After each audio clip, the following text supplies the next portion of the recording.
గత ఎన్నికల్లో జనసేన అధినేత పవన్ కళ్యాణ్ కోసం పిఠాపురం ఎమ్మెల్యే సీటును త్యాగం చేసిన మాజీ ఎమ్మెల్యే ఎస్పీఎస్ఎన్ వర్మను టీడీపీ అధినేత చంద్రబాబు నాయుడు గుర్తించి తెలుగుదేశం పార్టీ రాష్ట్ర ఉపాధ్యక్షుడిగా స్థానం కల్పించిన సందర్భంగా పిఠాపురంలో తెలుగు తమ్ముళ్లు సంబరాలు చేసుకున్నారు.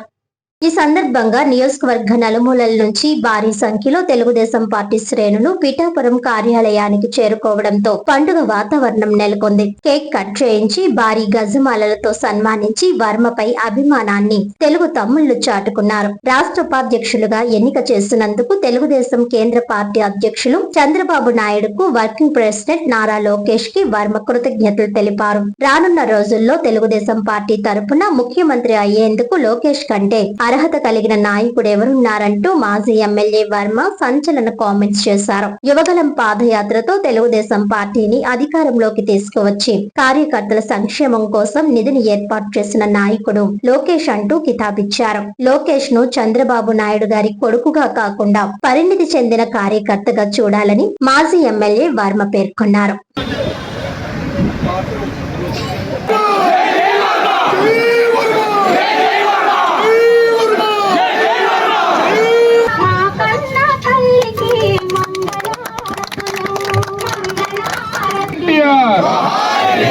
చంద్రబాబు నాయకత్వ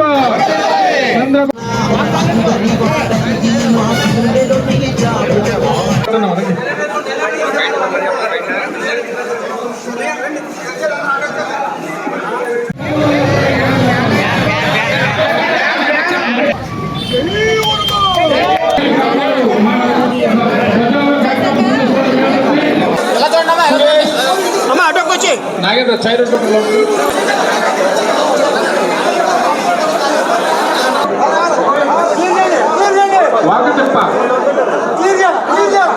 వాకతిప్ప ఏమంటే రాజేష్ గారు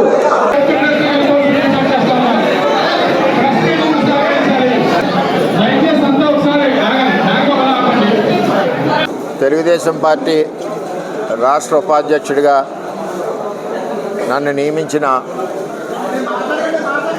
కేంద్ర పార్టీ అధ్యక్షులు చంద్రబాబు నాయుడు గారికి,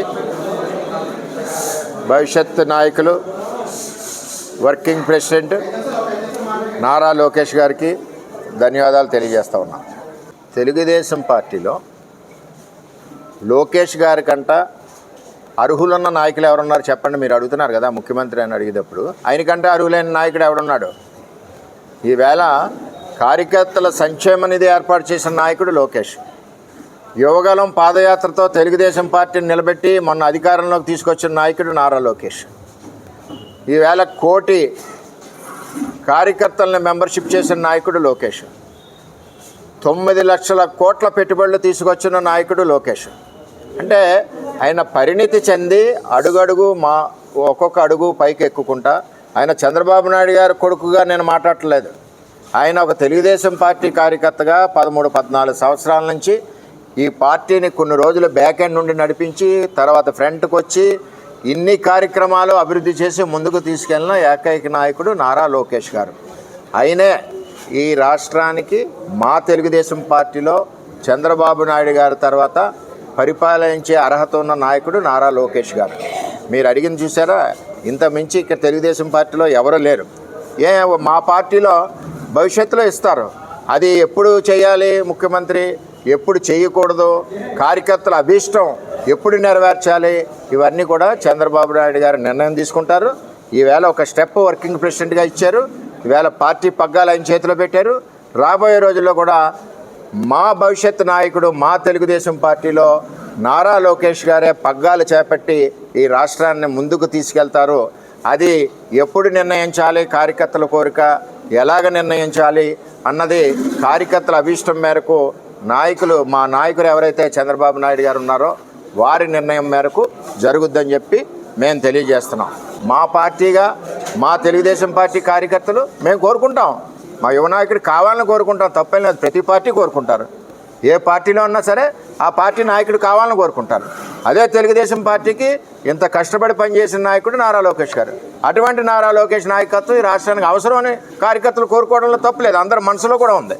ఇంచేదంటే ఒక పక్కన చంద్రబాబు నాయుడు గారు ఈ రాష్ట్రాన్ని అభివృద్ధి పదంలో నడిపిస్తున్నారు, ఒక పక్కన పార్టీ పగ్గాలు ముందుకు చేపట్టాలి, పార్టీ పునాదులు బలంగా ఉండాలని చెప్పి ఈరోజు వర్కింగ్ ప్రెసిడెంట్ నారా లోకేష్ గారికి ఇచ్చారు.